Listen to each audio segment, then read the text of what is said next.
Hello, welcome to Dialogue. I'm Pandong in Beijing. Half-century, the United States has been honing its system of community corrections, by which viable alternatives to sending offenders to prison have been introduced. The primary goal of community corrections is to reach an equal balance of control and treatment for offenders that will positively affect their behavior and lifestyle patterns, while also saving large sums of prison space for more serious criminals.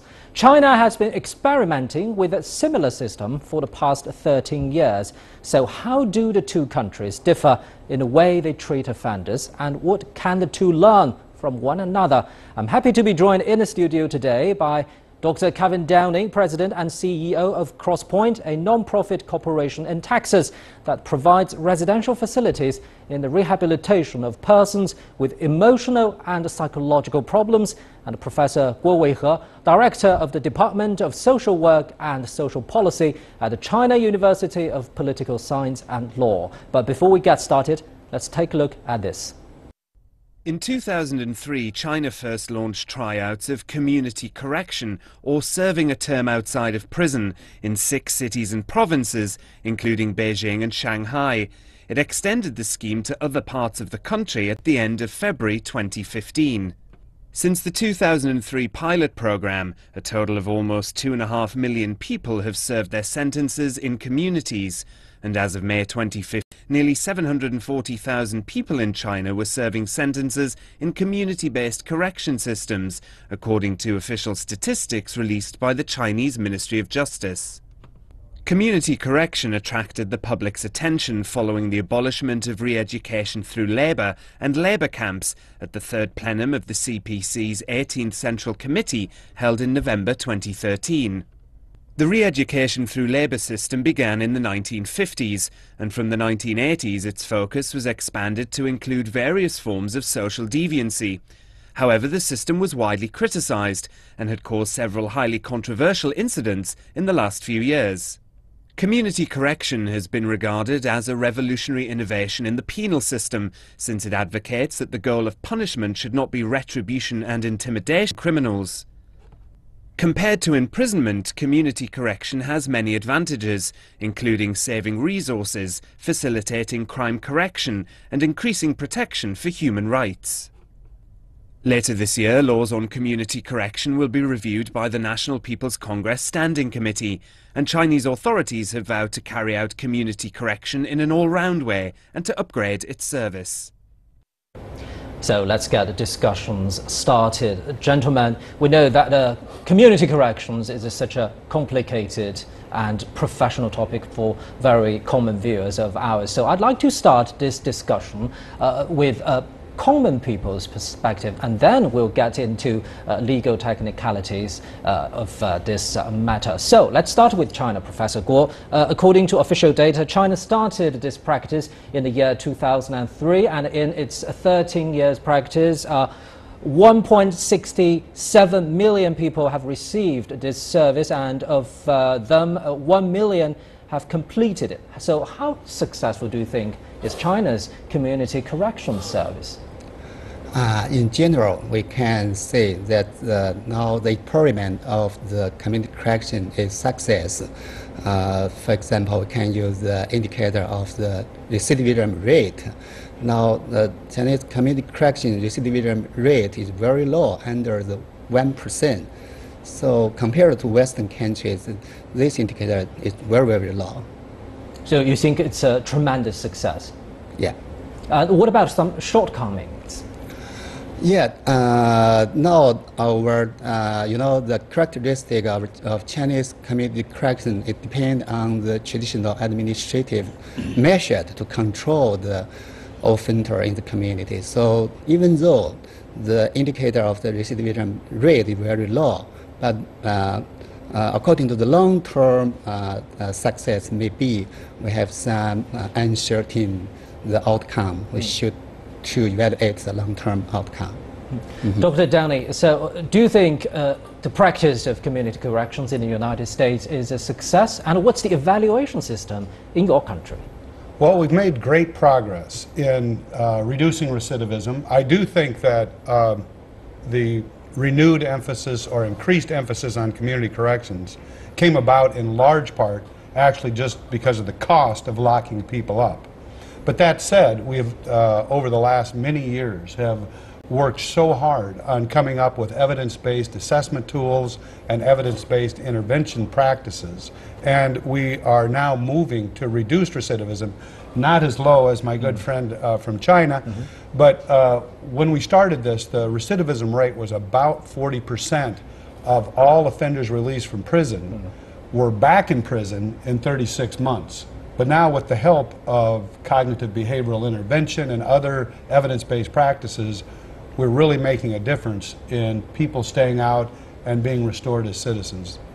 Well, Doctor, in our brief conversation before this program, you said the United States actually started this kind of practice in late 19th century. So what's the original purpose of initiating such a practice? I think that it was started out, the first halfway house was opened in 1817 in Pennsylvania. And it was at the time a charitable group doing this, and now it has become much more science-based. So we've developed over the years, but the emphasis has always been in helping people get accepted back into their communities where they're productive, relatively happy citizens. But now we're doing it a different way now that we've learned so much over the last 10 or 15 years about evidence-based practices. So why China, Professor, started this kind of service in 2003? Why this particular time? I think one reason is common or the same with Western countries to save the money of the prison system. But I think the more important point is we stress the rehabilitation of the offender back to the community or to society. I think this is the main consideration. So how much China has learned from other countries' practices? From the 2012, the Vice Ministry of Justice came from American and borrowed from evidence-based correction from American to China and introduced this evidence-based correction in Chinese community correction system now. Interestingly, Doctor, Professor just mentioned the issue of saving money. So which comes first right now in the United States, saving money or rehabilitation? I wish I could say rehabilitation, but I think that the catalyst for what we are doing is in large part saving money. The fact that it costs $30,000 a year to incarcerate a man or woman in the United States, more or less, the idea, the springboard for it, was really to reduce costs. But that said, using these practices in a community setting actually reduces costs because people don't tend to go right back into prison over and over. So the two ideas fit together. So you think, you've been doing this for many years. Many years. You think you're doing a business, a mission, or a social responsibility? Yes. I think I'm doing all three. All three. Okay, which comes first? Well, for me, it's always been a personal goal to make a difference in helping these disenfranchised citizens who really don't have a lot of advocates. And over the years, I've seen so many myths propagated in the community about the dangers that these folks pose, when in fact, it's a small percentage of the individuals who commit crime over and over again and tend to be your violent individuals. For them, prison may not be a bad idea. Community corrections, if we can focus on those that are coming out of prison, regardless of their level of risk, but also diverting people from ever going to prison who don't need to be there. So, Professor, is it difficult to persuade governments at different levels in China to actually practice this kind of program? Yes, I think there are some difficulties to introduce the professional correction measures in China, because one reason is that we have not so much professionals to participate in the community corrections. Most of our staff is administrative staff, though they have not been trained like American, such as the criminal sociology or the criminal psychology. So what has been done to change this, short of staff, professional staff? No, in our university, we developed a new curriculum or the program we call the Forensic Social Work Master Degree, and to train our students to become a professional. And in the future, maybe we can send more and more professionals to the community correction system. So what about the practice level? I mean, right now, if government at a particular level is in urgent need of professional staff in community corrections, what can they do? I think we can, train the staff in community to give them all, in the work and give them some education. So who provide training and who finance it? I think the finance came from the administrative system, but the professional expertise maybe come from the university, or maybe we can, introduce American expertise experts to China to give them training. Well, Doctor, have you ever met such same problem in the United States, lack of professional staff? Actually, I think our problem is perhaps almost the opposite, is to get community members involved who are not professionals. It's because of the not in my backyard syndrome in the United States, where they don't want community corrections in the neighborhoods. A lot of what I do is try to bring in members from the business community, from the faith community, academics, to come in and work with us. So that we all work together towards the same goals of public safety, reducing recidivism, and restoring citizenship. Well, thank you very much for input, gentlemen. We'll continue this discussion after a short break. You're watching Dialogue on CCTV News. We'll be back right after this.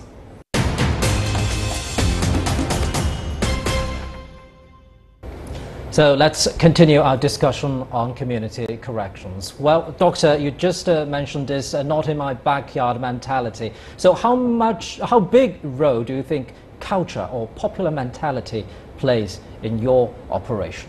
I think it is absolutely fundamental, foundational to the success of a community corrections program. That too often people forget that these are their own citizens who are in our programs, and we have to get out and educate people and get them to not only accept what we're doing, but to embrace what we're doing. If we hope for our correction system to be more effective, meaningful, and efficient, we have to have everybody coming together to do this. So how difficult is your persuasion work? It's a lot of personal presentations, going to churches, to community groups, to associations, to neighborhood associations. And at first, they don't want to hear me. But after they realize that these people are coming back, because 97% of everyone who goes in prison comes back, that it benefits us all. It makes our communities not only safer but stronger if we welcome people back home and help them become restored as citizens of our own community. Right. Professor, what's the situation in China in terms of the role traditional culture plays in practicing community correction? Okay. Yeah, I think the traditional culture of China is more, competent with community correction than Western cultures, because in the traditional society, we correct the deviant people or some other offenders in the community, in the rural community. Because in that period, we have not the formal justice system, and we, the control the society order by the community, the morality. So in our tradition, we are more easily to accept the community. Well, personally, I think the Chinese culture has a very, I would say, conservative perspective towards offenders.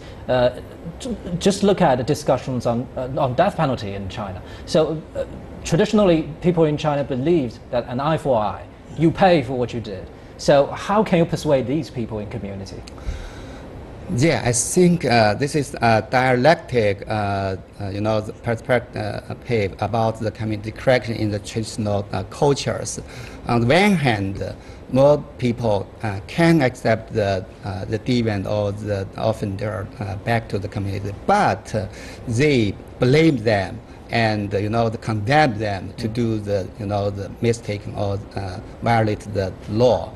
So this is a dialectic perception about the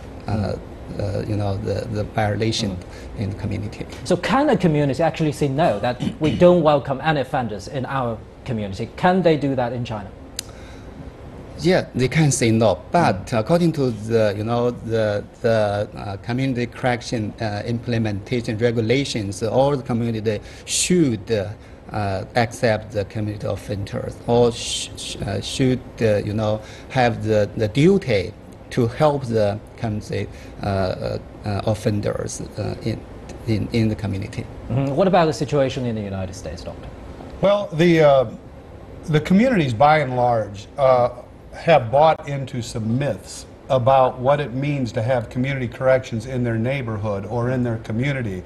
They are under the mistaken impression that individuals, when they come back and live in a neighborhood embedded facility, that the crime rate will go up, property values will go down, and there will be no more development of business around it. All of these things have been proven false. And one of the ways that we try to get at that is to show them where we've had successes in other places, and then engage in a number of community events with our residents. We open our houses and let them come through for open houses, for restoration lunches, and we go out and do community service activities where the neighbors see us and they start to believe, oh, they really are more like us than we thought. Do you think after so many years of practice, the United States is still facing a problem of public awareness and maybe public acceptance to this kind of practice? Absolutely. There are communities that have bought into it better than others. When there are instances where violence occurs, then it re-engages people to be fearful. I think, though, that in our organization, having been in the community for 50 years, they're used to us. They trust that we're going to provide professional services and that we're looking after their best interests as well. So, Professor, how much effort has the Chinese government put into public awareness campaign for community corrections? Yeah, in China, when we put the offender in the community to accept the correction measurement, actually, we require them to do some forced labor and or some other community service as their duty. And in another hand, we mobilize the community resources to support them and to give them assistance, help them to change their behavior, their perception, and to build a harmonious relationship with their neighbors. So let's talk about the role of the government in the practice of community corrections. I noticed that in Shanghai, the municipal government there actually buys services from particular social groups. But in Beijing, it's much more like a government-driven program. Do we have a national standard for the practice? Yeah, actually, this is a dispute area of the practice model. And, in Shanghai, they introduced 3 different social service organizations to help them to do community correction. But in Beijing, we depend on the government system to do this work. So which one do you think is better? Yeah. In Beijing, I think maybe as the capital, the function, we more concerned about the safety of the capital. So we depend on the government system to control the offender in the community and prevent them to recidivate them. In Shanghai, they are more open than Beijing, so they introduced the social organization to participate in the community correction system and help the government to do some work. So do you think there eventually will be a national guideline or standard for this kind of practice? Yeah, I think in the future maybe we can balance the administrative system with the social organization and to mobilize these two paths to make the cooperation with each other to do the community correction. For the government, yes, we should emphasize the authority community correction. No matter the community correction is the implementation of the penal system. And another hand, community correction is different from the traditional penal system. It will introduce the professional expertise and as Kevin said, the science-based or evidence-based practice models to do the community correction. So in the future, we should introduce more professional and social organization to participate in the community correction system. Doctor, you're based in San Antonio in Texas. So from your experience, what's the role government plays in your daily operation? Well, the government at various levels, whether it's the federal, the state, or the county, actually plays a little different roles.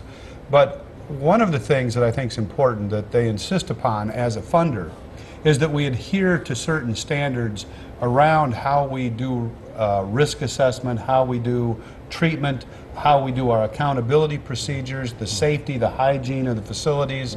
But then there's organizations, associations that actually help do this. The International Community Corrections Associations gives us an opportunity to learn these things, to put them into practice. And then organizations such as the American Correctional Association, they actually come in and accredit your organization. If you cannot pass accreditation, the government will not give you a contract. So let's talk about different forms of community corrections in the United States, right? Because I noticed there's a kind of boot camps in the United States which put an emphasis on manual labor as well. Tell us more about that. Well, the boot camps are something that has fallen into disfavor almost everywhere. Because I was going to say that part of the boot camps, they thought that very rigid adherence to working hard and following orders immediately would cause them to be better citizens when they got out.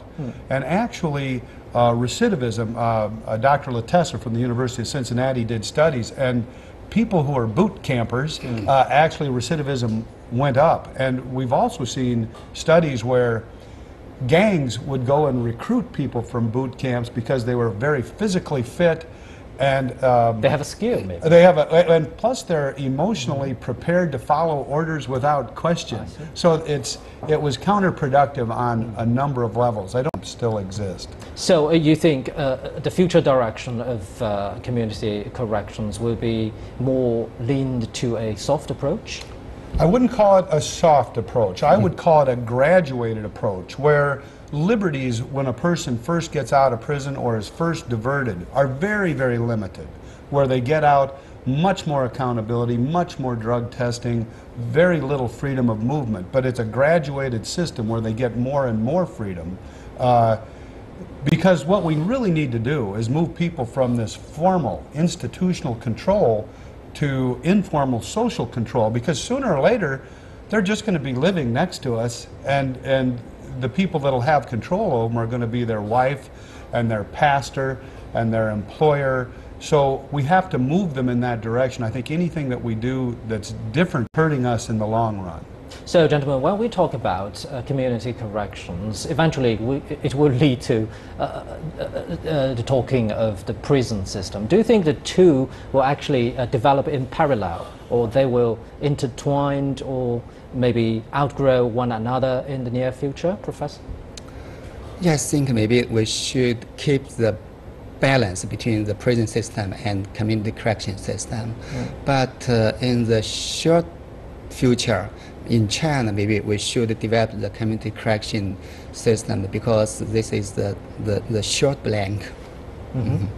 What about you, Doctor? Well, we tried incarcerating in the United States. Pew Charitable Trust did research and found that, they looked at it. We had 1.6 million citizens right now in state and federal prisons, and another 4.8 million on probation and parole. So if you look at the numbers, that means 1 in every 100 adult males in America is behind bars today, and 1 in every 35 is under correctional supervision.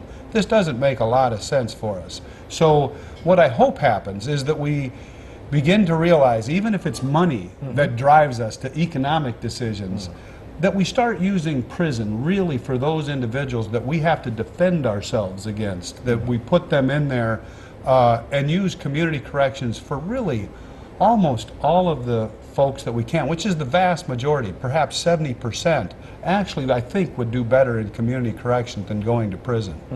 Well, Professor, the United States has been doing this for quite a long time, but China is still at its early stages of the practice of community corrections. Paint us a big picture of its development in the near future. I think, yeah, we should learn much from American community correction system to help China community correction develop the more smoothly and more, effectively.